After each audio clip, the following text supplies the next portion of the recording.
have been standing up there and getting involved in these things. They've been throwing themselves into that discussion debate. And the funny part is when you look at the people that are pushing this censorship of stuff all the time, they're nowhere to be found. They're always criticizing, oh, well, you should get this person on, or you don't have the right people on to discuss this issue. Well, where the hell are your people to stand, to hop into that arena? Why are your people not hopping in and debating your issues or the reason why this kind of your policies should be enacted? That's the issue. I will hop in there and debate people and argue with them, like what I did over on the Morning Kumite with Ichabod Orange and Bill Clinton, Jerry Dude. I will sit there and hop in, partially because I enjoy that kind of stuff, and partially also to stick up and spread the word about the issue. But I like that. I have no problem. I will debate a lot of people. I've had my other little drama things that I wouldn't cause and all that stuff, just so I can have an argument or debate with people. I enjoy it. You know, I think healthy debate and argument and trolling and cussing each other out and talking shit is beautiful. I think it needs to be done. There needs to be more of it put in a place to where it can be monetized. But yeah. Here's another idea for you, Bunny. And I was talking to my good friend Claire Burnish. She's a brilliant writer, one of the smartest people I've met. She's actually one of my intellectual crushes. I would like to remove her brain and make sweet love to it. But, you know, aside from me gushing over Claire, she wrote for the Anti-Media. She's written for the Free Thought Project. She runs something called Subversive Pen. And I was talking to her about internet censorship and everything the other day on the phone when I was asking her if she would like to be a guest on our show. And I bring up to Claire that if you look at Google, just Google itself and its properties like YouTube, and you look at the government subsidies that Google gets, they get so much government money that basically Google and YouTube is the U.S. government by proxy. They have so many hundreds of millions of dollars, and sometimes billions, depending on depending on whose news stories you want to believe at what they're bringing in government subsidies, that there is no real legal difference between Google and YouTube and the U.S. government for that reason. So one could actually argue that since they get so much money from government for their backbone, for their infrastructure, that all the billions of YouTube content creators, because they have more than 1 billion now, I believe, you know, could actually claim themselves as being complainants in a class action lawsuit. The legal gray area between these media corporations and government has shrunk, and it needs to be challenged in the courts. And I would love it if Google v millions of their content creators would just go at it in court, because it needs to happen.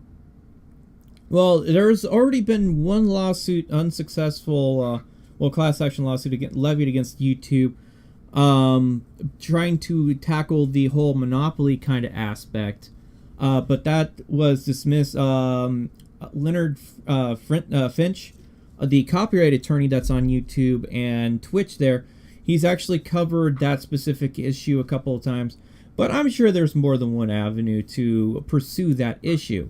The question is which one's the right way and which arguments are the proper way to do that. And as with all legal fights, you won't really fully know until you try. The problem is it's very expensive to try.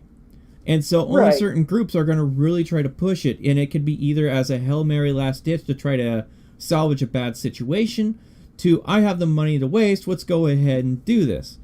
And I mean, you have a good example of just I have a ton of money to waste, which was the whole Hulk Hogan lawsuit, which was funded by some billionaire guy saying, you know, I want some revenge. Hulk, here's a bunch of money, get that guy because he wronged you so bad and he's wronged me in the past. Now, I can't recall a good situation where it's been a Hail Mary salvage a situation, bad situation and came out on top off the top of my head, but I'm pretty sure I can probably find one.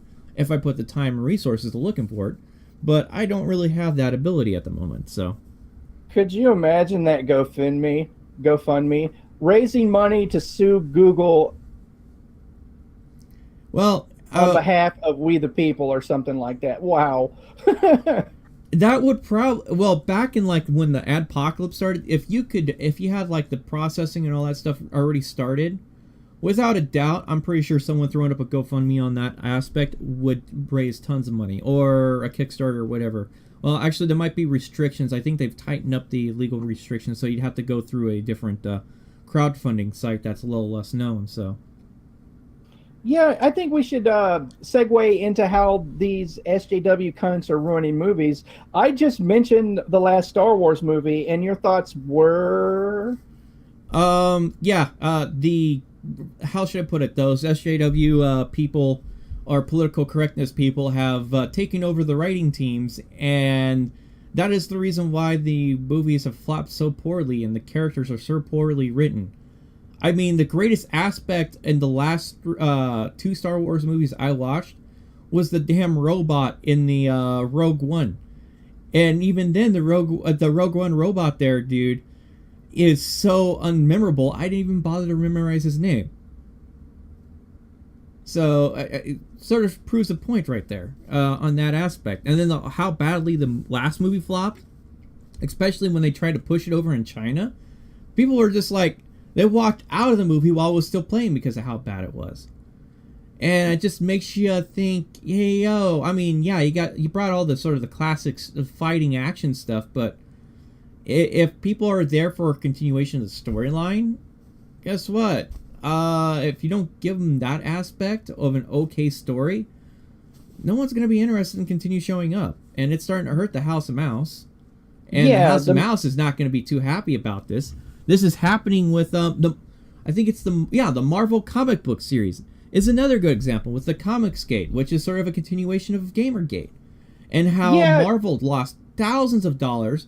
Where last year you had you had comic book store owners and managers showing up to conventions and chewing Marvel representatives out because they're holding a bunch of products that won't sell, taking up store shelving and all that stuff. And it's like, we can't sell these things. What the hell are you doing to the comic book stuff?